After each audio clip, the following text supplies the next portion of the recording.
అధ్యక్ష ధన్యవాదాలు అధ్యక్ష 2019-14 మధ్యలో సహచర సభ్యులు చెప్పినట్లు పట్టణాలకి దూరంగా 10-15 కిలోమీటర్ల దూరంలో జగనన్న కాలనీలను ఏర్పాటు చేసి ప్రైవేట్ భూములని కోట్లకు లక్షల కోట్లకుతో సేకరించి రాష్ట్ర ఖజానాకి గత ప్రభుత్వము నిల్వెల్లా దోపిడీ చేశారు అధ్యక్ష।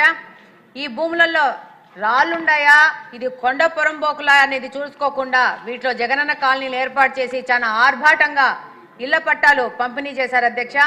కానీ దాంట్లో ఏ విధమైన రోడ్లు గాని తాగునీరు గాని విద్యుత్ సౌకర్యం గాని లేకుండా గాలికి వదిలేశారు అధ్యక్ష।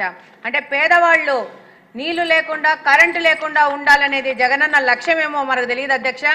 ఇలాంటి పట్టాలలో అప్పులు చేసి మళ్ళా ఎక్కడైనా ఈ పట్టాలు లాగేసుకుంటాదేమో ప్రభుత్వం అన్న భయంతో వీళ్ళు బేస్మెంట్ వరకు నిర్మించుకొని ఇంకా తర్వాత నిర్మించుకోవడానికి డబ్బులు లేక ఆర్థికంగా చితికిపోయినారు అధ్యక్ష।